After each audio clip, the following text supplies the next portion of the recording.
Welcome back, everybody, to the Post Rolls podcast. Our guest today is Roy Dean, 4th degree black belt in Brazilian Jiu Jitsu, as well as a black belt in Judo, Aikido, and Japanese Jiu Jitsu. He's the head of RDA BJJ with over 20 academies and also the face of an awesome YouTube channel appropriately named Roy Dean. Roy is one of the OGs of Jiu Jitsu and specifically teaching Jiu Jitsu on YouTube. I've been watching his videos since I was a white belt. So if this is the type of thing that interests you, do us a favor and help us reach our goal of our first 1,000 subscribers on the podcast. Hit that subscribe button and help us push out our show to people similar to yourself.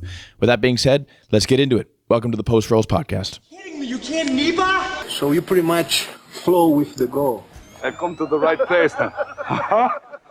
Post Rolls Jiu-Jitsu podcast.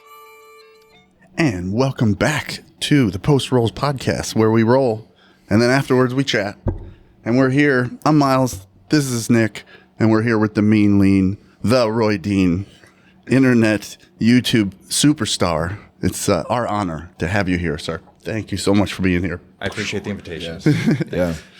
Yeah. So I was telling you yesterday, 2 days ago when we first met, one of my very first YouTube jiu-jitsu videos I ever watched was a sequence of side mount escapes that leads to this wrist lock from the bottom of side mount that I learned. I was probably a blue belt then. And I'm still tapping people to this day. You tried that on me today. I tried it on him earlier. It didn't work. It didn't work on him, though. I felt it, though. He's I didn't got like it. Meaty sausage wrists. It's hard to wrist lock him. It's true. True that. So you're in town filming instructional? Yes. Your school, Prism Jiu-Jitsu, beautiful, modern, super clean. Thank you. Great environment to train. I'm doing a principles-based instructional, my first one, on principles of guard passing. Nice. And yeah, it's, there are many different kinds of instructionals, and I'm always trying to do something a little bit different, right? Even from the early days, whether it was really tight editing or, just crisp instruction or narrated rolling. And hopefully this will, I think filming went well yesterday. Miles was my noble guy. And yeah, I think it went well, and hopefully this will unlock some of the ideas about guard passing for people. Yeah.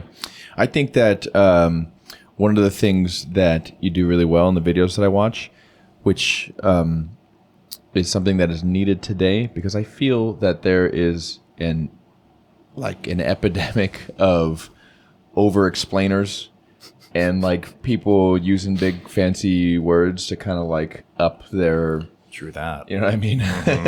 Try and make themselves look smart, and the multi-directional torque created by the inside Senkaku configuration. This and that. It's dude, just thanks a lot, Danaher. Put your legs here and squeeze and choke. Right. Precision is good. Sometimes words get in the way. Yeah, I realized that early on, and the number one mistake that beginning instructors do is they over-explain. Yeah. They want to share. It comes from a good place where they want to share, and because often what they're showing is hard-earned. Yeah. So they're trying to save that person some steps, but they're going into everything. And if they do this, and the guys just, they want to do it. Right. It's not a lecture. It's experiential. We need to be able to do it. So sometimes words get in the way, and I think just having a really concise, clean delivery actually serves the students better. Yeah, for sure. And that aura that you have too. I mean, I don't see people's auras, but after you do the moves and then you look at the camera, in this stoic delivery, it's awesome. I mean, your content's been intentional? Phenomenal forever. I think that's just his aura. Yeah. I think that's just how he rolls. There's monk-like qualities. Yeah, you got going on. And how cool is it that your stuff lives on forever? It's so neat when I see other people come up to you and man, I've been watching your stuff forever, and that's just going to continue to happen. And it's an amazing fan base that you've grown. And just much respect. I appreciate that. It's been the ride of a lifetime, just from going to sharing. I mean, I've always loved jiu-jitsu. I've always loved martial arts, but to be able to be a voice in the community. And, initially I was really ambitious. I want to be famous. I want to do this and I want to do that. And I want to travel, and then you do all that stuff, and then you realize you got to get back to the roots of it. You got to get back to like creating community for people. Yeah. Letting this be a kind of a circle of fellowship that people can come into and make organic connections and friendships. And it's not really about being world champ. It is for some people, but that's not the only lens that you can see jiu-jitsu through. Yeah. Or the only way, it's not the only way you can succeed in jiu-jitsu or like kind of find fulfillment. I think that I'm far more happy when I see somebody come in that has a life that doesn't like allow them to have friends, and then like kind of develop a community and a circle of friends inside of jiu-jitsu. That's way more fun and fulfilling than it is to win tournaments. Oh man, we talk about it all the time. It's like there's men's groups out there. There's groups. Everybody, you want to feel a part of something, and there's no better way to do it than just, if you know jiu-jitsu, go to the local jiu-jitsu gym. If you don't have any friends, if you're feeling bummed out and you haven't done jiu-jitsu in a while, just go to the gym, and you're gonna meet. You keep going, for a week and a half, and you're gonna meet some friends, and you're gonna have more in common with those guys than the guys that you work with, the guys that you interact with probably on a regular basis. Just because once we have got that bond of being smooshed and having to fight through it, and it's like a good smushing, as we say on man, the podcast. that's right. Good smooshing. I mean, there's nothing like it. It's so cool. It's the ultimate men's or women's group, or just group in general. I think that Absolutely. I used to call it the most exclusive gentleman's club in the world, but it's not just for gentlemen. It's for that's right. It's for everyone, and there are other. It allows people to have, post training chit chat, to connect outside of the mat, go for beers afterwards, whatever that is. Sometimes I'll go to yoga. I love yoga, but it's not quite as the group thing is not quite as cohesive. Interesting, yeah. And it's still good. It's still good. It's nice to be able to go to a place, interact with a group, and It's probably chemical. and share space. It's got to be just that chemical release of adrenaline, precursors dopamine. You're getting this dose of dopamine around this group of people, and there's nothing like it. Wim Hof stuff's kind of like brings that community around, but nothing like sweating in each other's mouths, huh? That's what I always say. I saw this thing. It was like a marital advice thing, and it was saying that some correlation between happily married couples after X number of years, and correlating it with how long they hug like daily. And it was like the sweet spot was men that hug their wives for 20 seconds, 20-second hug. Wow. And I was like, I give people 6-minute hugs. No doubt. Every day. With a little more intensity than a baby can take. But I feel like that's a little bit of like the bonding that jiu-jitsu, I feel like that's got to be at least be part of it. It's like we're physically touching each other. We're like, and even though we're not like, this feels good to touch people, it's like No, it does. there is some sort of like barrier that you've crossed where it's like, you know what I mean? We're like, we're friends now because we're in each other's space. Pure oxytocin. We're friends because we both got a dose of oxytocin, Right. because our cheeks rubbed together for a minute, even though it was gross. And I think you should probably clean yourself up a little better, but I had a student, speaking of cheeks rubbing together.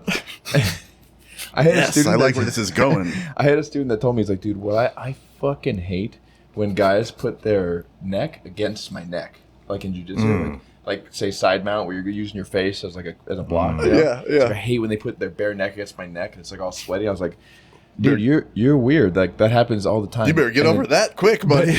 Ever since he said that, now it happens like, get your sweaty neck off my neck. That's funny. Some parts shouldn't touch. That's right. All right, let's get into it, Dean. What is your least favorite position, Professor Dean? Oh, man. What do you hate the most? Least favorite position. When you get there, you're just like, God, am I here again? Why did this happen? Gosh, I would say maybe S-mount. Although my that smell, it's a little, Yeah, can be yeah. tricky. It's hard to get that one heel off. Yeah. that any position where you've kind of inferior, but it's always great to be able to work your escapes. I really liked how Danaher would encourage people through positional sparring and rounds to improve. You got to improve that mount escape. You got to improve the. But yeah, so we had he had a concept where he was talking about in closed guard, if you like, you think posture sitting up like this, but he was talking about like rounding, rounding your, I don't know what you'd say, like posterior tilt in your hips. Sexy. And that kills. Like I had someone trying to break me down in a triangle, and I just went, gave him the hips, and Really? Yeah. Oh, I got to get back there. I have this Get a little loose. I have this story that I cannot really confirm, but somebody told me they were like taking a class from Hickson way back. My old instructor was telling me this. He took a class from Hickson way back when he couldn't speak English super clean, and he was trying to explain a hip thrust, like to gauge your hips. Yeah. What did He's he say? like, you gotta make like fuck. Make like fuck. Oh my god. Dude, again, crisp, clear instruction. Everybody understood. Right, exactly. If I had It unlocked for me. if I had a time machine, that would be one of my stops. Just stop like, make like fuck. All right, I'm out of here. That was awesome. Thank you, Hickson. So what were we talking about when the buzz kicked in? There was a path we were going down. We were talking about post rolls, baby. We were rolling, and then And now we're talking neck about on it. neck action. Oh, Some yeah. parts shouldn't touch. I was going to ask you about your time that you spent around Danaher, and kind of the main takeaways from it, and also what you feel like is different, or at least creating different results than most other schools. The vast majority, There's a lot of questions there. How does he do it? Do you have to wear a rash guard every day to have these results, or what do you think it is? But to be in the spirit, I would only wear a rash guard around town. Did you? Good. Did you do that? Yeah, no. When in Rome. But I think number one, all of his technical sequences are totally optimized, and like every tweak, every position of the hand, everything is optimized over years and years of experience. So it was good, and there's continuous pressure in every. He's leaning on you. He's on your neck. He's on your back. Did you roll with him? No, but just with his ukes. Oh, okay. And sometimes he has a lighter touch with his ukes, and sometimes they'll go out or whatever. Sometimes they do, huh? Yeah, He I mean- strikes me as the type of guy that you were talking, like the guy you were talking about the other day, where every time he demonstrates, he's like, "Oh!" Yeah. He doesn't hold back. He wants to show the full expression of the technique. So it was wonderful. There were I was able to follow most of the technical sequences, but there were some leg things and some inversion. This inversion class in particular was very new to me. I hadn't done any of it. Wow. And he just went boom, boom, boom, boom, boom, right down the line. Even people that were experienced in the class Yeah. were like, oh yeah, I got some new stuff today from that. And it was eye-opening because that is just not a part of my game. And so there are a few sections that other academies are not going into. Sections of jiu-jitsu technique? Yeah. And like the inversion, not necessarily berimbolo, but like inverting to leg locks and leg lock positions. And a lot of it is not as applicable with the gi.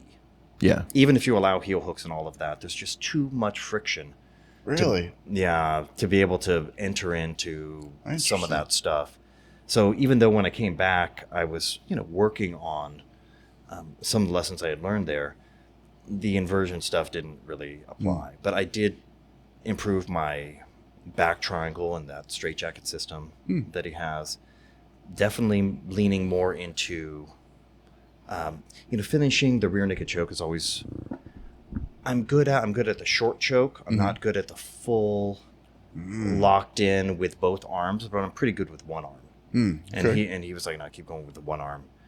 And he brought some awareness. He's like, you're better on the bottom than you are on top. Your stand-up needs a little improvement. Your wrestling needs some improvement. Oh, whoa, he gave you like direct I asked feedback. him. Wow. I would sit next to him and usually ask like one or two questions per class, and it's Did it's that good. surprise you? You said your stand-up? I mean, you're... Nah, my wrestling is not great. Sometimes sometimes it's okay, but I'm just wary. I'm just wary of a takedown going wrong. Yeah, 100%. Yeah. You know, Yeah. so I'm 49. Yeah. It's like I could just pull guard and just play it safe and then just work from there. Sometimes I try things. I broke my toe doing like a Kosoto the other, maybe 2 months ago, and I was like, what is that? Yeah, what is a Kosoto? I don't even know what that is. Thank you, though. Teaching me, Professor. Appreciate it. So, but I definitely need to work on my wrestling and also my hand fighting. They're real big on that, aren't they? Really big. Yeah. And even from the back, Yeah. if you have a body triangle locked in and the arms are across, you break that open. You connect your own hands, break it open, control the hands, lean forward, cut back with your elbow, get the angles. There was some really great stuff, and he was very kind and accommodating to me, and Nice. everyone at that entire school was great. That's super. Have you been doing the arm in rear naked choke, kind of like to the side? The Rotolo been hitting? Yeah, I've been trying to do that. I've been trying to do it too. I can't do it. Not yet, but I have long, thin arms, so that could be one that would work for me. Yeah. The thing I can't figure out with that is like the angle that you need to get to be able it's weird. Is like kind of you lose the back. So like as gotta I be try off to to the side. get around to the side, then people end up just turning, and they end up trying to do like a arm triangle from guard, which Right. never works out. Right. You know? Ryan at North Coast hit it in the fight to win. It was awesome. Oh, really? Yeah, I think it was like 4 minutes in. He hit Nice and slick. Yeah. the Rotolo Yep, thing? yep. That's awesome. Arm in. Yep. Respect. Nice. Shout out to Ryan. So, what do you think is the maybe the top 3 takeaways that from the time you spent there? Nick's trying to learn right now. He wants a free lesson. One thing I noticed, I saw some post on the gram that you did, and you do hands, feet back, same kind of takedown drill that he does. I got that from him. Yeah. Or from I was watching him. No, yeah. I think that's good. Sometimes I didn't have the juice to do like the 4th round, because you do first round is escaping from mount, second round is turtle, third round is pass, sweep, submit, one guy's up, one guy's down, or maybe it's full sparring, one guy's up, one guy's down. Then it's last round is full hands, feet back, standing rounds. So that is Hands, feet back. Sorry, I don't. hands, feet back. If you can snap the guy down, his hands go on the mat, they consider that takedown. Oh, okay. If you can scoop around to the back, arm drag to the back, And just connect your hands or something. that's another win. Like I or did if you actually lift them off of their feet. Ooh, like I did to Nick today too. Yeah. Both of Oh, those is that what it is? Lift them off their feet? I believe so. Or you can do the full takedown. Because then you could drop them, right? Usually when we play it, maybe I misunderstood, but I play it as you have to get one of their feet above their waist. Oh no, I'm sorry. I was incorrect. Yeah, if you can pull a single and lift it up. Yeah. That's it. That's a good stop too, because that could go wrong.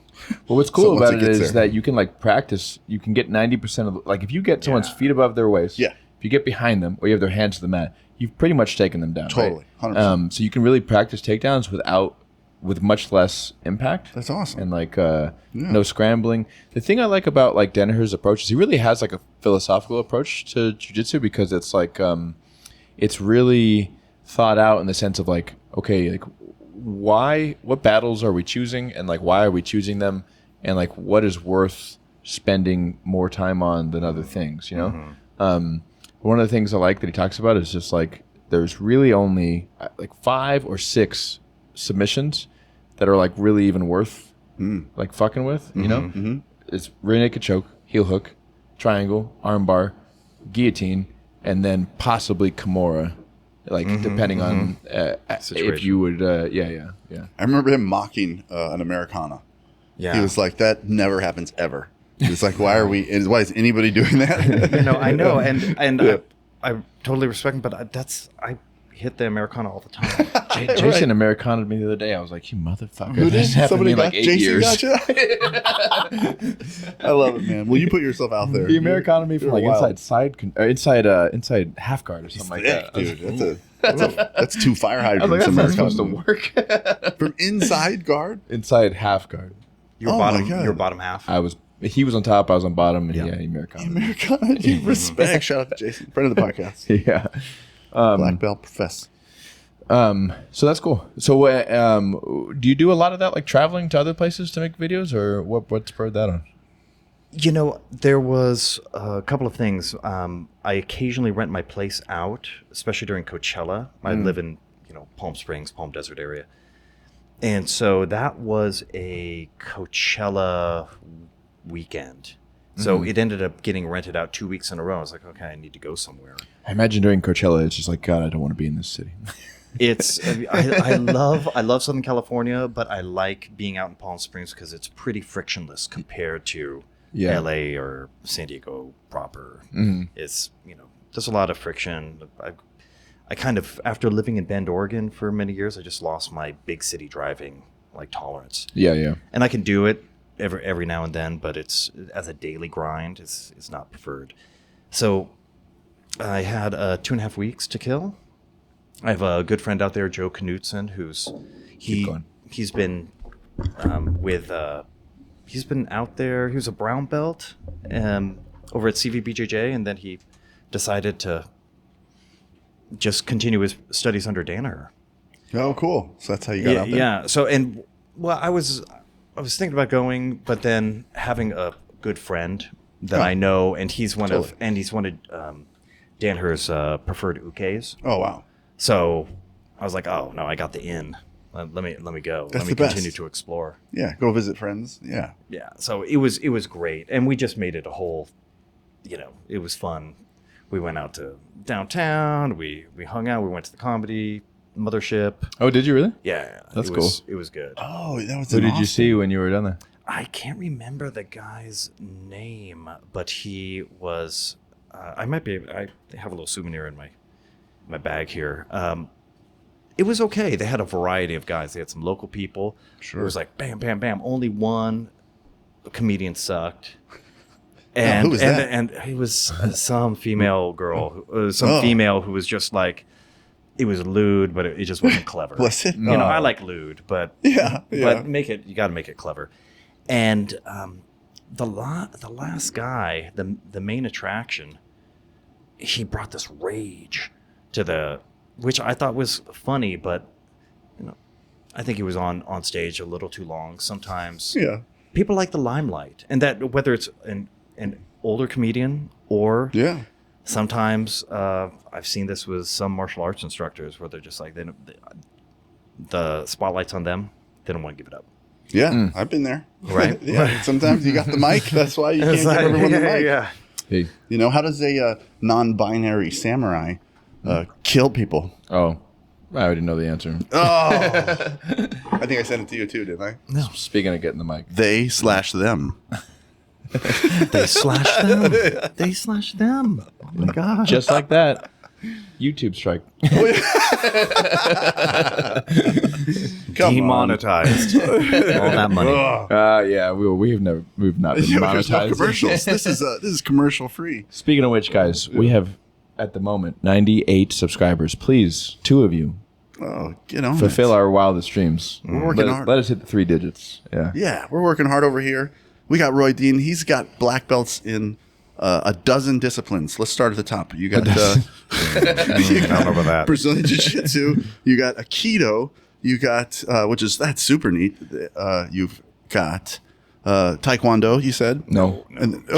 Japanese Jiu Jitsu. Japanese Jiu Jitsu. Just naming off all the martial arts. That's right. And Judo, fencing, whatever. What was the most difficult? And what's the fakest? Can we just go over all? No, I'm just kidding. I'm totally kidding. I'm totally down. I would say BJJ in some ways is the realist. In some ways.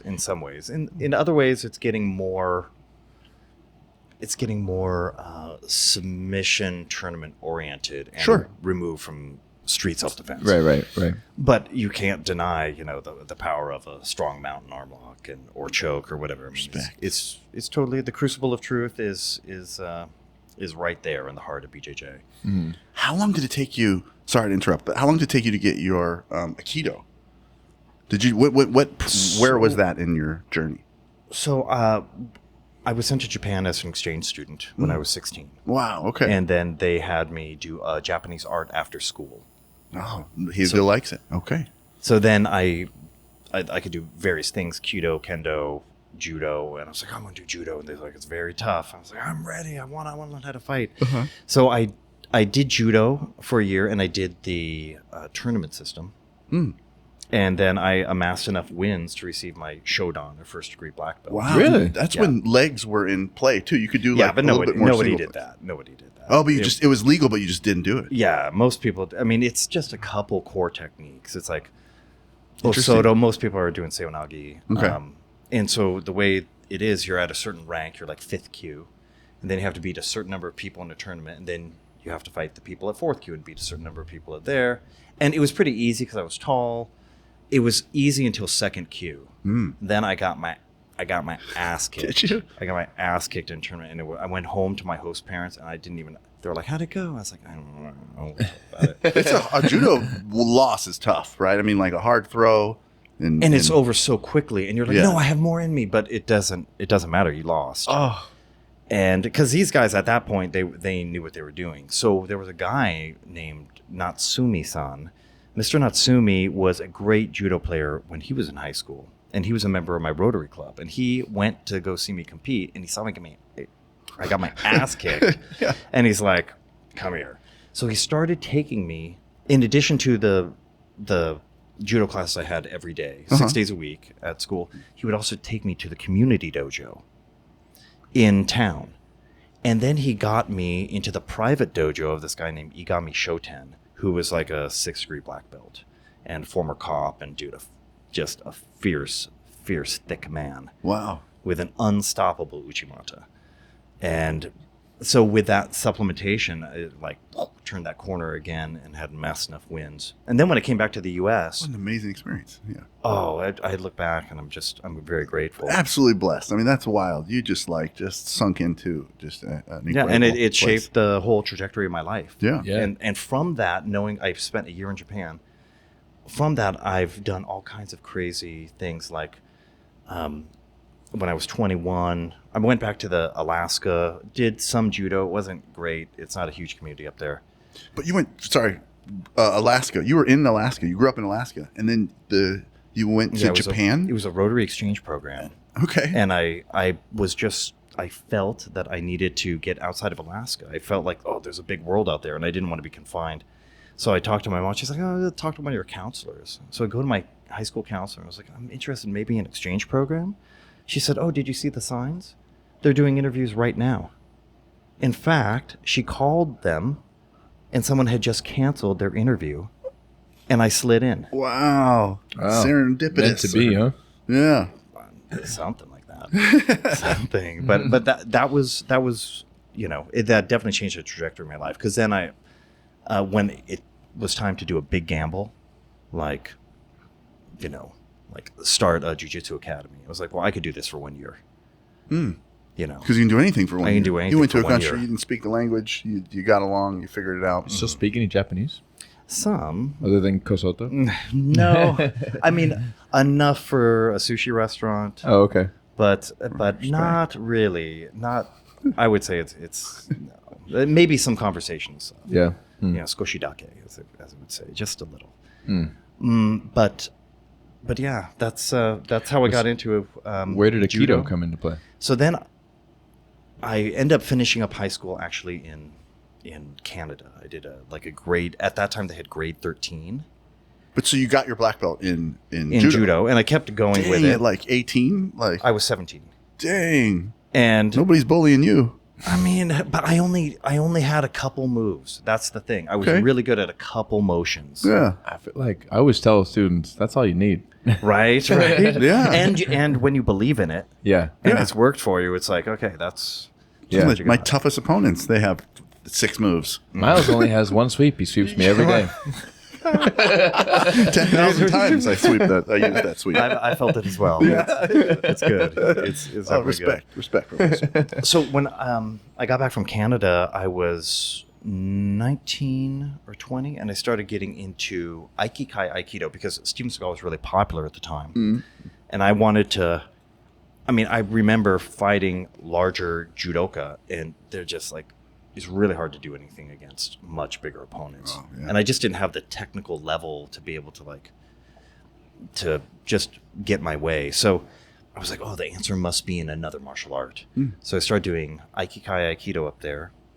And I did that for a few years. I was working for the government for the NTSB, National Transportation Safety Board, as like a kind of like a secretary while I was training. And then one of those instructors at the Aikido Academy,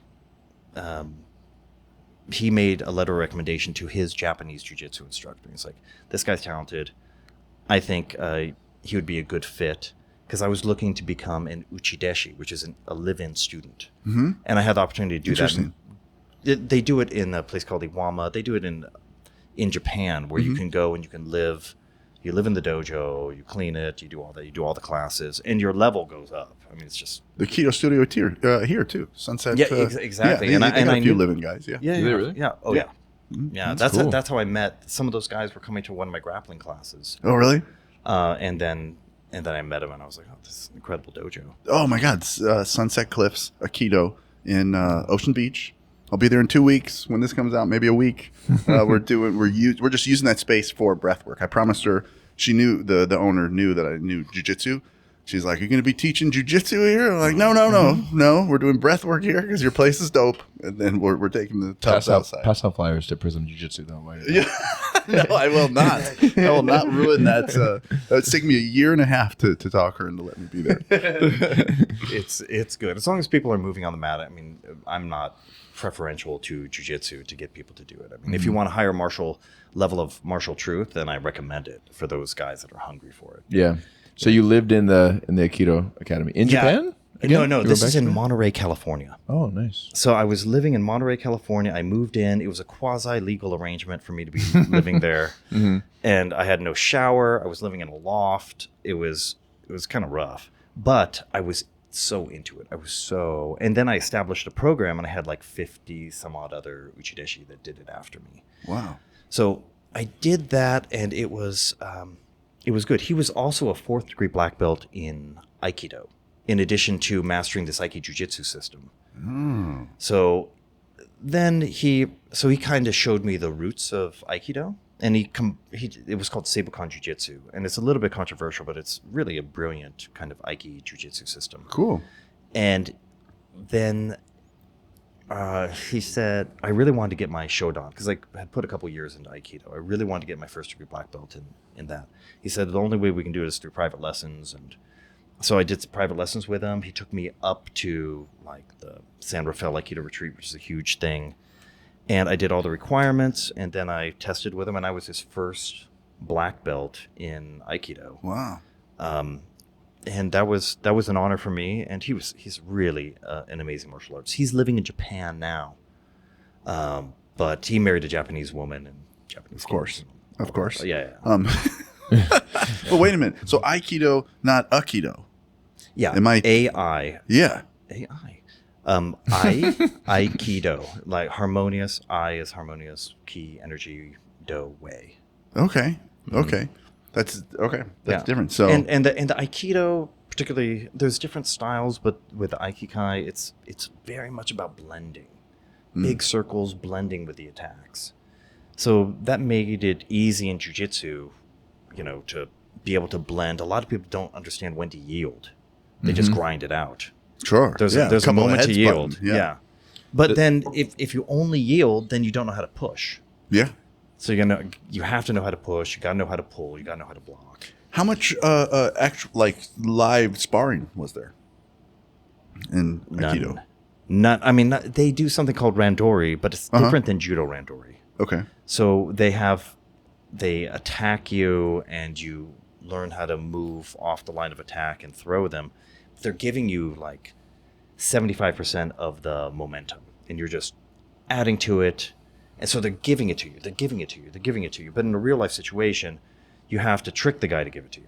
Right. You have to push into them so they push back and really attack their balance. So if you sit in front of me, crisscross applesauce, and I'm behind you with a sword, and I'm going to strike down, do you know when I'm going to strike down, and you can roll one way or the other? That is a test that they would do in ninjutsu. We also did ninjutsu. yeah. That's a test? Yeah. For your Have you ever seen Godon. them? Oh, and For they a have to, fifth and if degree you get black belt. whacked, you're like, nope, do it again. Yeah. Just keep getting. You just come home with a bunch of lumps on your head. Like, I don't know. Still not a black belt guy. All right, so Brazilian Jiu Jitsu, Japanese Jiu Jitsu, Judo, and Aikido. Rank them from most applicable to least in let's say self-defense situation. I think you already did. I think that's Well, mean. Well, you gave us the top one. I think it depends. I think the Japanese Jiu-Jitsu is better with weapons. I mean, it's the only system that really has weapons. So I learned how to defend. Maybe not. These aren't pressure tested in the same way Burton Richardson would pressure test these techniques, but you learn the vectors where you're safe and where you're not, and how to approach a weapon, whether that's a hanbo, like half staff, long staff. During the first degree black belt test, he would have a mystery weapon that he would pull on you at the very end. Oh, fun. And it was And sometimes, it was a very 45. often, there were like gardening implements, like scary, like claws or chains, or yeah, it was really, it was good. There was like an element of real like aliveness. So if you kind of understand like the concept of being offline or in and out of range, then you can kind of apply that to whatever weapon you're defending from. Is that exactly? Yeah. So it becomes more general. Yeah. So when it comes to weapons, I would say the Japanese Jiu-Jitsu. When it comes to actually neutralizing and submitting an opponent, BJJ by far. And if it comes to just like a street tussle, and you don't want to go to the ground, it's definitely Judo.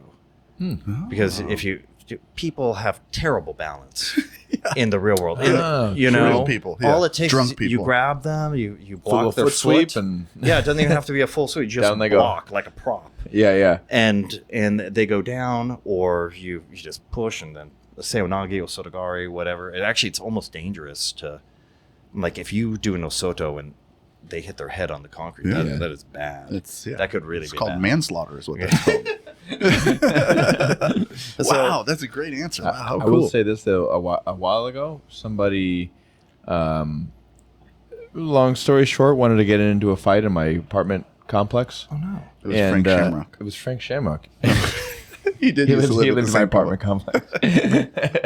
And I got out of the car and we're sitting there, and he's yelling at me, whatever. And I'm just kind of listening. When you get in fights all day, it's not a Right? It's like No adrenaline at all. It's like, You? time? Yeah. To kick his ass, and then And then I was thinking about it. I was like, all right, I'll take this guy down. And I'm looking around at the asphalt. I'm thinking about my knees. I'm like, I got to train later. I was like, nah. exactly. I was like, dude, whatever, man. Dude, Frank, relax. Stop doing that. Calm down, Frank. The Japanese Jiu-Jitsu that I studied, awareness, assessment, and action. This like little trifecta of reasoning what you're going to do. You got to be aware of the threat. What am I going to do about it? Is it worth it? Knees, I don't know. I got something to do later. And your action was to do nothing, which was probably the wisest course of action. If you're in for my personal opinion, like if I was in a situation where I needed to defend myself, then jiu-jitsu is probably going to be my choice. Oh yeah. But in that situation, I didn't need to, and I was kind of just like, yeah, whatever. Like, yeah, absolutely. Let that go by. Yeah. The art of war. Like, you don't want to indulge in their plans. Yeah. They want to. Back when I had an academy, there were a lot of guys that challenged me. Really? And they wanted. Yeah. People strangers would come to your. It depended on the situation. There was another guy with an MMA school in town who was always like, "Oh man, he was a little high strung." Shout him out. What's his name? He was like, A guy I'll fight you anywhere. I'll fight you without my shirt. I'll fight you with a sword. Oh, see, that's relevant. He had me at no shirt. But actually, he's not a bad dude. He was just like there was some like that comes from a little insecurity. Well, and don't he you? was tough. Though. I feel like you need if you have a martial arts academy, don't you need an arch rival across town?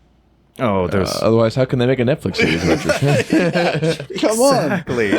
And how can you influence a whole generation of high school students? That's right. There's a school down the street from me, and he's directly next door to my favorite coffee shop. Oh, okay. And so I always go there, and I kind of see him. We cross paths, and it's kind of like, Do you? Do you give him a little... That was a weird... What he's was not that a- salute? You just... it was just like a hello, like without, Yeah. He's not a... He's an unfriendly guy, so... I mean, I'm friends with Adam, right? I mean, Adam's Yeah, gonna for open up sure. a school I pretty think- close to me, and we're friends. But I think we should actually we should change that, and we should make you guys arch rivals. That'd Arch be really rivals? fun. Yeah, you and Adam, like, just it would be like a we sneak in and vandalize Tupac each other's Biggie schools in the thing. middle of the night. No, but we just say it like Or publicly. you do like, improvement projects for the other guy. You try to outdo it. It's competitive niceness. Yeah. Where you're like, damn, this sidewalk looks swept. It's been here. Oh, that's the way. Ooh, just with honey, huh? More flies with honey. Huh? All right. Do you play video games at all? How good are you at Soul Calibur? That's what I want to know. Or What is Tekken. that? Do you know those games? No, what's Soul They're Calibur? weapons games. Oh, okay. A couple of years ago, so I have a beautiful 2-year-old baby boy. And congrats. Thank you. And when he was born, I was like, okay, I need to somehow be able to relate to my son. So I bought a PlayStation. Nice. And I was addicted to video games when I was in junior high school. So I was like, and then I just, Which PlayStation did you buy? the 5. Oh, okay, nice. Dang. For a And- 2-year-old? I still have a 5. And I got one game, and I'm in love with this game. I haven't found another game that I really like the way I like this game. It's called Ghost of Tsushima. Oh yeah, I was gonna guess that's what it was. Really? Dude, Yeah, it's every man's samurai fantasy, and it's Yeah. the gameplay. It's beautiful. It's needlessly beautiful. Yeah. Is Ghost of, there's 2 samurai games that are somewhat recent. Is Ghost of Tsushima the one that's like famously impossible, like super difficult? No, Or- I think that's like There's another one. It's not important, then, but I was wondering which one it was. yeah, no, it's not that difficult. There's another. I know what you're talking about. It's like So you got to get a Twitch account. You got to be on there streaming. Man. I have That's streamed to YouTube. I've Have you? played and streamed because they make it very easy to stream. Oh, and really? then people on the chat were like, "You got to get a headset." So I got a headset, Did you? and Nice. and every once in a while I'll pop on there, and I've beaten the game twice now. Oh wow. But I came in I didn't understand any of like how the controller works. Like you can run if you press down, or this you is how beat you it without hop on your horse. understanding that? Well, it was a very messy process. I was definitely like a slash button. Oh, something happened. Button. But now I'm much more like, oh, I'll just parry and then. That's right, baby. You know, yeah. I have the hours. I got that. I put the hours in. So you're streaming on it's YouTube. good for your mind too. Yeah. Is You it know, is it like some I- puzzles? I think it's more of like just keeping that neuroplasticity, like learning something 100%. new. And I mean, they used to do, I guess, fighter pilots in the 60s. They had these very crude video games that they were doing to improve their speed and reaction times that are, it's one method. And when I'm 80, I want to be playing video games. Dude, you're still going to look 35 probably. I don't understand why you're almost 50 and you look 35. We're going to talk about your skin regiment next. How much kidding. how much beef tallow do you put on your skin? That's true. Just enough to not slip off the pillow. That's the exact amount I heard. What do you think? What do you think is the most important thing being able to train into your 40s? We've talked about this, and I mean, Miles and I have quite a lot of miles on us, and both of us are relatively injury free. And you've been training obviously since 16 martial arts.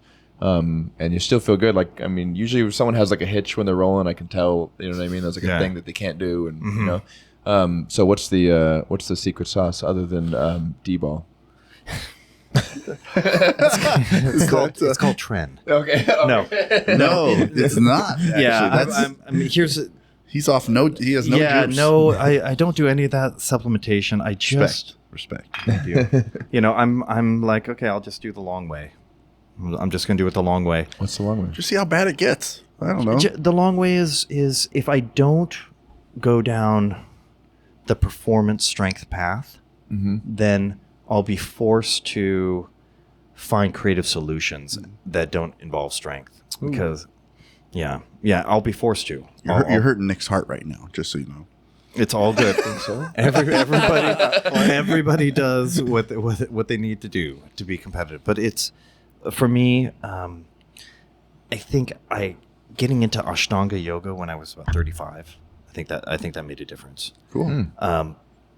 Ashtanga is really cool because it reminded me of a martial art. When I went in, people weren't talking. There was no music. It was about breathing, being in sync with your breath, and being in your own zone.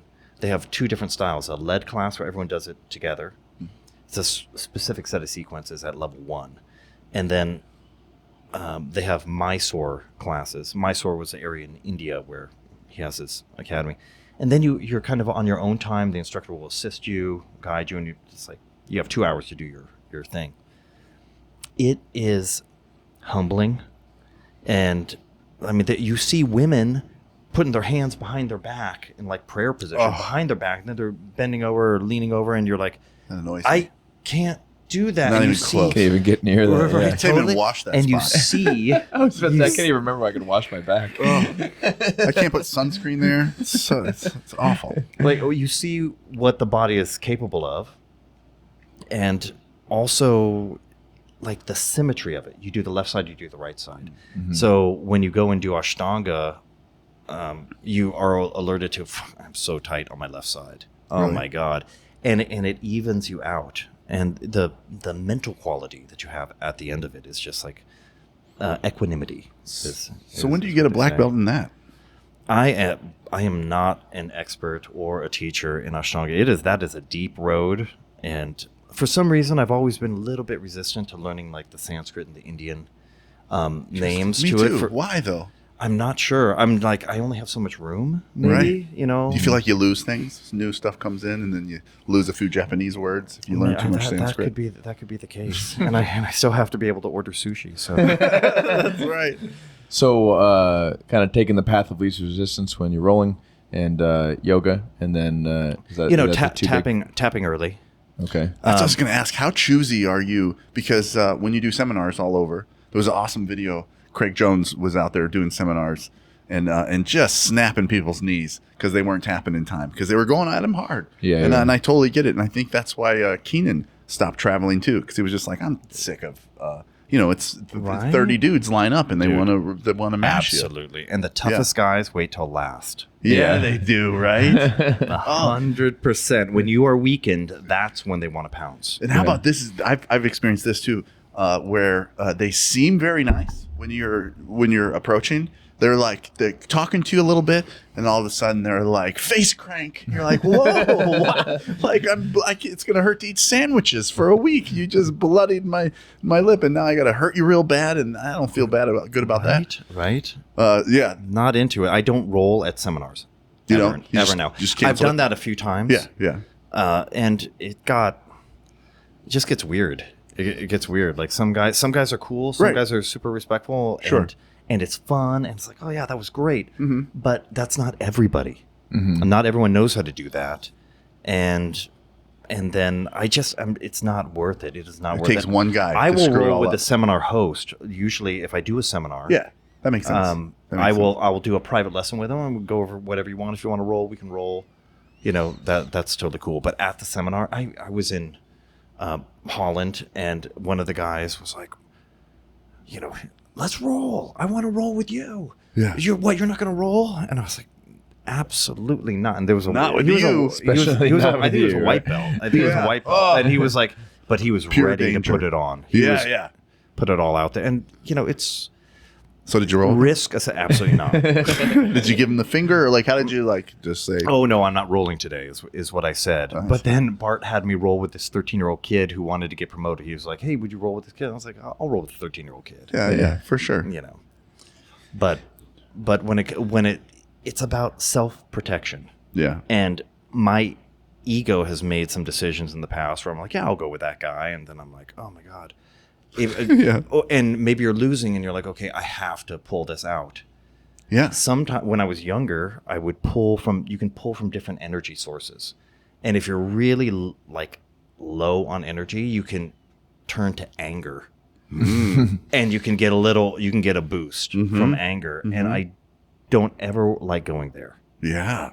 You know? But it works. And when I was younger, I would occasionally like, oh, I gotta really put it on. So I put it on, but then I don't like the way I feel. Or the way you smell. Your smell changes after that. We talked about that. People one time, this is at the Harris Academy, this guy, I was a brown belt, he was a blue belt. He had some issues. This guy had some issues, for sure. He liked being like abused. Oh yeah. One of Was he a bigger guy? Have you met that guy? Yeah. Was he a little bit bigger too? He can beat people pretty. He wasn't that big, but he just like would not tap to a choke. You would really have to put him unconscious. Oh. And he just kind of He liked it. For whatever reason we're going, and then he put me in a heel hook, and I got out of it, and I think I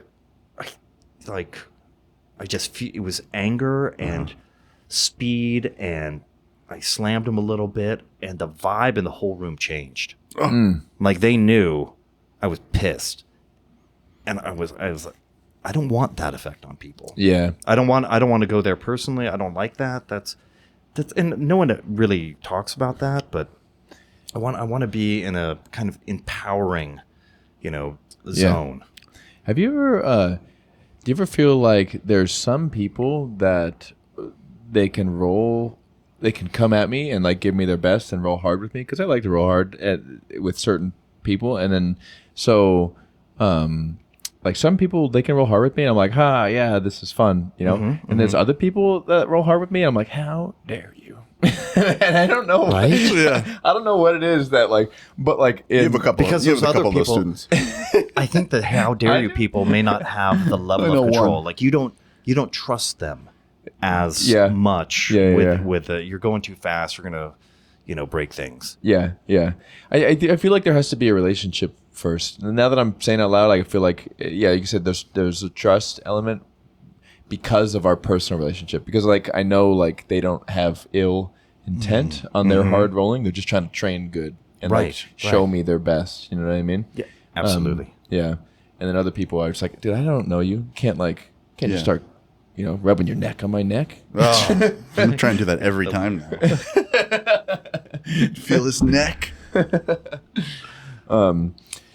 So, you have anything you want to get That's really interesting. No, I don't know. That touring and doing the did you used to do some just to get into the content that you make?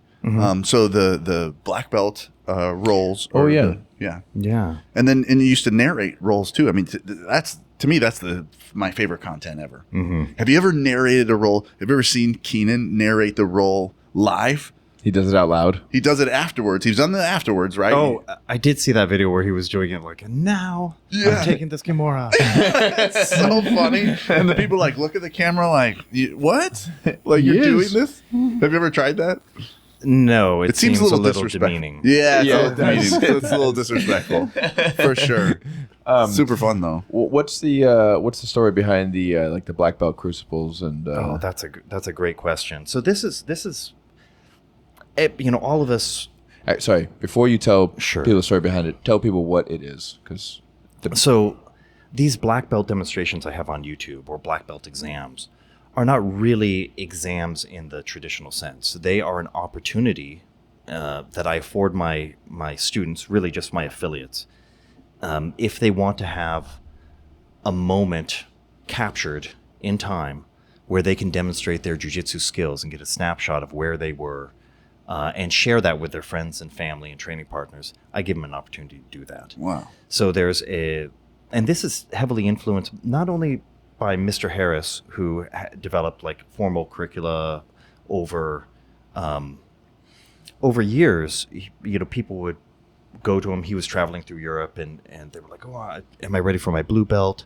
And so he came up with the blue belt exam and purple and all that, and they're hard.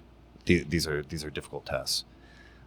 He'll get you so tired where you can't use strength anymore. And then he Perfect. really sees like Yeah. where the technique is. So it was partially influenced by that, but then also my Japanese Jiu-Jitsu instructor would do these black belt demonstrations, and they would get progressively harder. They start with kata, and then they graduate to different weapons, and then like more free form attacks. And at the end of it, you saw people kind of break through to that next level, push beyond themselves a little bit. And I always found, and you can do that in a tournament too, but it's an extremely compressed setting. So these demonstrations are like a competition, but like just like really elongated. And you can vary the intensity depending on how they're doing. Like, oh my God, he's really. Sometimes you carry the person because they're really struggling, or if they're still like crushing it, then we'll throw tougher people at them. Wow. So this is an option for them to do, and there's two. I try to keep it simple. You have technical component, where they do mount escapes, side mount escapes. This is non-resistant. They do all the stuff you would do for like a blue belt exam. Then they have 10 technique combinations that they demonstrate. They come up with it themselves. This is a mix of stuff that they use in their game and stuff they'd like to get better at, because you're going to be repping it over and over. So it's a perfect opportunity to expand your repertoire. Great. That finishes, they get a little break. Then I have them do 4 rounds. Yeah. So you have the kata, you have the form, and then the formless. Yeah. The formless. I like that. Yeah. So instead of open mat, it's and- called formless. And we're keeping it real. We're honoring like the realness of the situation. And sometimes I give them, sometimes I graduate them like, okay, I'll throw a purple belt your way, then a brown, then black, or sometimes it goes differently. I start them with a black, and maybe if they're really sucking third round, I'm like, okay, I'll throw you a purple belt. Do you? You bring them down? But they always end with me, unless I'm injured. Oh, that's awesome. Yeah, and that won't last forever. But at this time and this era, I want to be like, no, I'm I'll give you my stamp. And toward the end, I might push them, crush them a little bit, depends. But at the end, you temper their spirit, right? But you don't break it. So I keep them in the game long enough so that when I give them an opportunity to finish me, they can do it. They just have to be they can't break. They have to be mentally in the game and ready when that opportunity comes for them to tap me. And you let them? Yes. Wow, that's awesome. That's awesome. Yeah. Well, it's very empowering when you can, Yeah. when you let you tapping unleashes something in them where they're like, wow, I got this. I'm good. I can do this. And that's what I tell people too. Like sometimes if they get to the tap, they're like, "Oh, you let me do it." I'm like, no, not really. But the position evolved to the point where, I'm, there was a few steps before that I didn't fight, but you got to the position, you got to the spot. So Totally. that's And if it was really bad, you wouldn't honor it. You would, exactly, you know. exactly. Yeah, fight out of the Americana. No, that's right. You reminded me of Lavado came to North Coast, and it was super fun. I mean, was he's that? amazing. What's that? When was that? Last year. Oh, really? Like you did a seminar there? Yeah, he did a seminar there. They were, I think they're still hooked up as, or at least they were for a little bit as an affiliate. Oh, like there were So 6 it was blades? Timeless. No, Lavado, Timeless Jiu-Jitsu. Oh, is his. Timeless Jiu-Jitsu, Yeah, I yeah. think Lavato's kind of has a large presence. But so at the end of and I was just happy to be there, taking the seminar and stuff. And at the end of it, he like points to me. He's like, "We're gonna roll." And I was like, "What?" And he was pointing to someone behind me. But the person behind me was like a white belt or something. Maybe they were friends or something. But because I like accepted it, he kind of like it. All of a sudden, he felt obligated, and I was kind of like, I mean, all right. I mean, let's roll. And so I roll with him, and I swept him. I swept him. And then Which sweep did you use? The same one. The same one? There's a lot of variations to that sweep. That's 36 butterfly sweeps in one, according to 3 principles, guys. So, but yes, it was a butterfly sweep. I swept him, and I think at one point too, I did the guard when he opens your guard or when he stands you, and I had full guard on him, and then I call it the stripper pole. But you just open and then lock back up on the knees, and then you can just drop someone real easy. It's wonderful. Oh, right. Oh, I love that one. And so I did okay against him, not like not good against him. He proceeded to tap me out probably 3 times after that and mash my face, and it was amazing. Now at that point, from Lavado, I was embracing a good mashing. Like, yeah, of course. But what I felt bad about it, every person after, because he was that was his first roll, so that he was a little bit. Yeah. You know exactly what happened, don't you? He just mashed. Nobody got any position on him. He took mount on everybody. You warmed him up emotionally. You took him to that place. I felt so bad because you roll with me. I don't if I can get something cool, I'll get it. But like I'm not there to apply to do a lot. But I'm trying to get something fun off. But yeah, he just proceeded to. I mean, literally, I think he did probably 7 more rounds, and but he only mounted people and just crossed the bell, shook them over and over. It was pretty glorious. Lavado is probably my favorite grappler / person in the personality in the thing. Dang, shout out to He's Lavado. done it all. Yeah, super inspires me. Gi, no gi, MMA. Yeah. Yeah. And the thing that Everything. inspires me a lot is that he did it while he was building a school, whereas most people were just competing. You know what I mean? Then they finished competing, and then he did it together, and he did it with any local black belts, traveling. You know what I mean?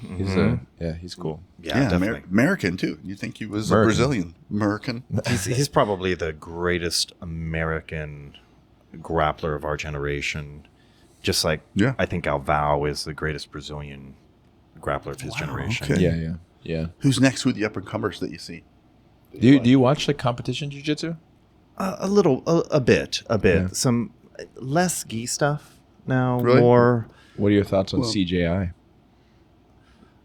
competition is good. He definitely got attention, and he got attention, and he's causing some changes. I think it's good. I had a dream when I launched my academy. I was like, okay, one day submission fighter is going to be equivalent to baseball player for kids growing up. Like I want one day that you could be a grappler and that's cool, or a football rolling. player, It's or getting there. Yeah. We're getting close. It's not in schools very much. I mean, I heard in Abu Dhabi, it's actually in their gym programs. The hardest thing is spectators. Last night after I had that competition, and my in-laws were they spent the night last night. They're like, "Oh, can we see your match?" And so I pulled it up on Flow Grappling, and I could just see their faces were just This is super gay and boring. Right? they were like, "What's happening?" They'd see the numbers pop on the screen. They're like, "Oh, you scored. Why'd you score?"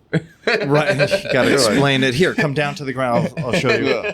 Deep half? We have a word for that. It's called 69. Gross. But have you seen? There's so many people that ADCC is announcing, and they're like, "Oh, so and so is now in the ADCC division." They're like, they qualified top 4 in the trials. They're really scraping the bottom. I think they sent me an email. Guys, come on. But it's cool though. I feel like even if he doesn't do another one, and people are saying that they wish they didn't do it the same weekend. But I feel like the fact that it created the drama is honestly in the long run just going to be better for ADCC, just because the drama is what.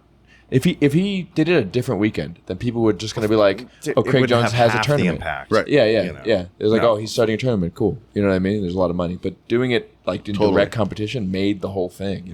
The only bad thing he did was that he just waited too long, because they were already selling tickets. They already had a lot of tickets sold. The people that lost out here are the people that bought. They were 99% sold out. Right? Oh We my looked God, it up. really? The people that lost out on this were the people that bought tickets to ADCC for sure. But They'll still be able to catch Sunday. I know some people that are going. I've been a couple of times. oh, really? I went in 2009 to New Jersey. I just opened my academy. We dropped by Henzo's, and it was a great experience. That was a crappy tournament. It was really poorly executed. They had a canvas mat, so guys were so scraped up. Oh, yeah. Really? I've never seen What, clips. did you say of this. 2009? Yeah. Whoa. So what was the first one? 2004? Oh no, No, the first one 1998. was something like that. Yeah. Because I remember Dang, 2009. like going to the library Uh-huh. to hop online to Uh-huh. check ADCC combat news. Yeah. To like see. I mean, So it's like cool. so back in the day. So awesome. Do you remember that one ADCC? I think it was like in China or something. So I was actually like commenting on with Stuart Cooper on YouTube, being like, I can't believe like whoever sponsored, like Fuji sponsored this, and they couldn't spring for real mats. Like they were in puzzle pieces. Really? It might have been a Brazil one, or it was Brazil or China, but they had yellow puzzle piece mats. Yeah. And there's slams allowed. You know what I mean? It's like It's love like ADCC. the current professionalism is something that I really like. You know, do Yeah. they have to rent T-Mobile Arena? Probably not. But at least the stuff runs on time. There's respect for the athletes. Yeah. Super fun. We're getting there. We're definitely getting there. yeah. The last one, that big arena, was fantastic. It was wild, except for when Yuri Samoas would pop up. Not friend of the podcast. Enemy of the podcast. Yuri Samoas. Oh, He won it. But the thing was, every time he had a match, because he won with like 0 points, and every time his match would come up, it was literally like halftime. Everyone was like, "Oh God, we're all just gonna go get snacks now." I didn't realize that he won. Yeah, no, he He's did. the He absolute champ. yeah. Yep. He's a baddie. He's know- a baddie. Respect to him. Sorry. Yeah. Sorry. Well, I mean, people can have negative jujitsu, which is what I felt like. If you remember Mark Kerr, like, Ooh, right? let's talk about some old Like stuff. a negative, like I'm not going to Yeah. let you do anything, and I'm just going to keep in my skill set. But one thing I really just- love about Danaher is the spirit of submission. Mhm. It's about 100%. tapping the guy. It's about finishing the fight. Okay, but to be fair, when Mark Kerr could headbutt, he was at his peak. Yeah. Do you remember the yeah. first in the smashing machine? Did you see the smashing machine? Of course. Of course. The new one's coming out. How fun is this going to be? Oh, the rocks I'm playing. telling you, it's not going to be good. It's going to be to me. It's going to be good. With the They can't. They It's not can't make it bad to me. There's nothing. There can't. I'm going to love it.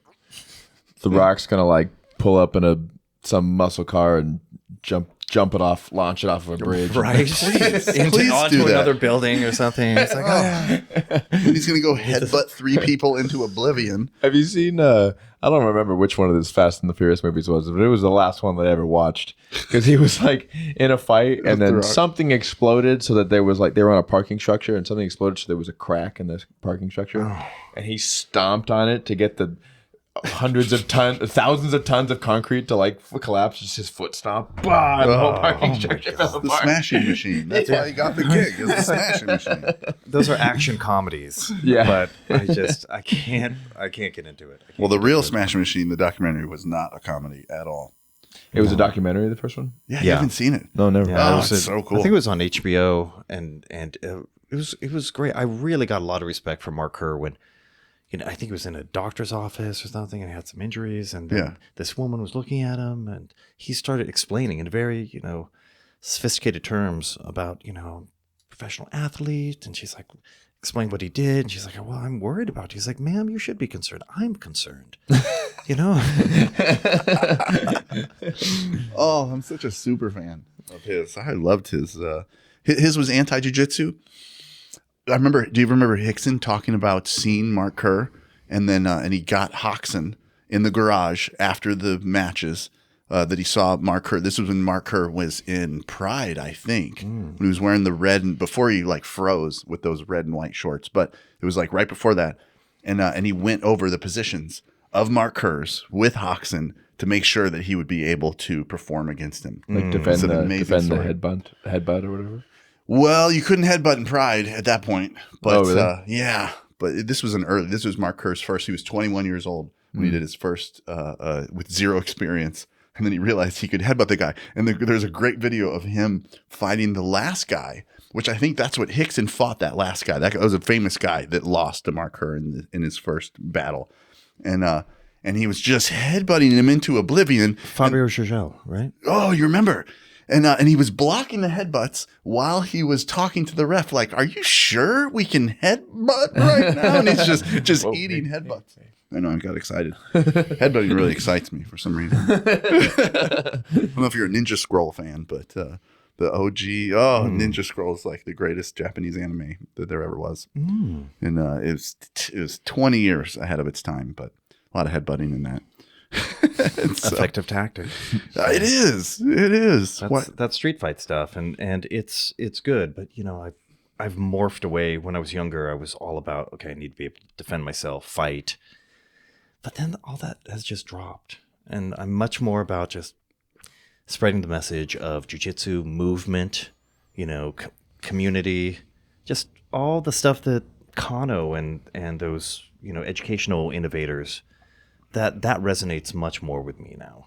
That's awesome. Well, you're a warrior in the garden as opposed to a gardener in the war. So, I feel like that's like cool. the usual arc that people take in jiu-jitsu is they come for the self-defense or the martial art, and then they end up staying for like the community and the, you know what I mean? And the, the puzzle. Right. Like, yeah, the challenge. I can tap of, everybody except those two guys, and that constant frustration of like, oh, that guy's got my number. Yeah. What can I? And because even though you tap 10 people, you still go home dissatisfied. Oh yeah. That guy. I always tell people like, that guy. Students will like a lot of times I'll make this joke and they don't laugh because they don't get it because they're like, oh yeah,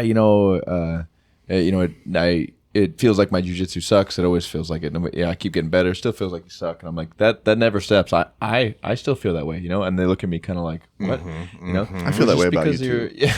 Yeah. So. but it the closer you are to the light, the more you see the dirtiness or the mess. You know what I mean? So like, Absolutely. like your bar just is a little higher. Like Dunning-Kruger, right? Like, I don't know what's that. Oh, people that are lightly experienced think they're super good. Yeah. And the people that are real experts can only see the flaws, and they realize how much they don't know, in addition to how much they know. Yeah. But yeah, and you measure it differently because it's not like, okay, yeah, I won today, but it's like, but there's that one thing that I've been trying to do and I can't make that thing work. You know what I mean? Yeah, which is why it's cool because it's like if it wasn't like that, I wouldn't train anymore. Keep sharpening the blade. Yeah, how boring would it be if you had already mastered it? Yeah, If you can beat everyone in the room, you got to get out of that room. Yeah, there are tough rooms. Yeah, there are some. Go find tough. a tougher room. Yeah, for sure. Yeah, for sure. All right, well, we are about an hour and a half in. I'm getting close to kids' class time. You guys can have fresh beers though. You got to be out here at 3. 15 minutes. All right. Well, I have a fantastic question. Okay. That I would love to Beautiful wrap up. have your thoughts on the Gracie University, the curriculum that they do. It takes about 8 months before you can live spar. Okay. If you get through it, if you follow the plan, then it takes you 8 months before you can live spar. And Me getting angry over here. we all started with like, here's an armbar, try it on that guy. You're like, wait a minute, he just learned that too. You're like, yeah, I know, but just go try it on him. And you're like, oh, okay. You just learned an armbar from the mountain. Like, all right, now go in your guard. And Which is, I mean, that's fine. That's just how we started. That's probably why we fell in love with it. But what do you think is where do you think that sits? That lies in amongst teaching, and how long should you wait before you spar? Should you wait? What do you think?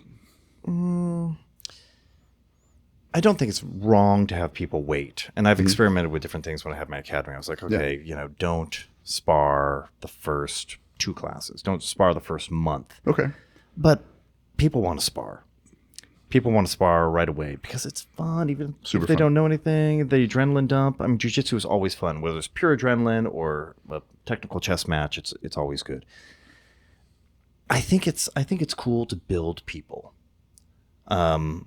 and do whatever the master cycle, whatever that is. It's one approach to it, but I don't think it's an approach that everyone would be satisfied with. But jiu-jitsu is a yielding and flexible art, so you can have many approaches. There's room for my approach where I just have kind of a methodology and a framework, and then people fill in that framework.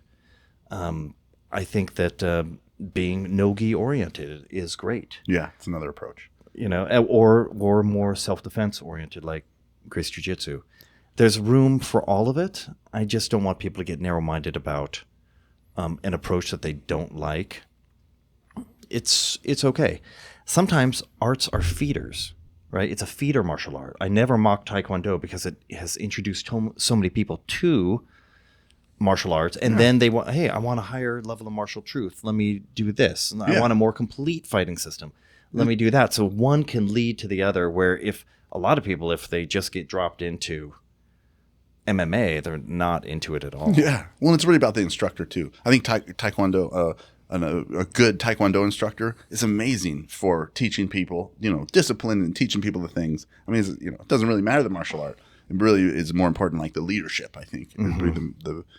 I had a cool conversation with Steve Walker, the owner of Santa Cruz, the CTC there, and Huron too, about that dynamic of how long you should wait before you spar, right? And me personally, I liked it out of the gate. I just wanted that's what kind of drew me to jiu-jitsu. But I've been trying to play devil's advocate mentally and see like what the difference is. And the best thing, I just changed someone's mind about this recently, is that what he says, what Huron was saying, was that, and Steve too, that it's about the community. So you're not going to invite this big knucklehead into the community to potentially kind of rough some people up or hurt people or something like that.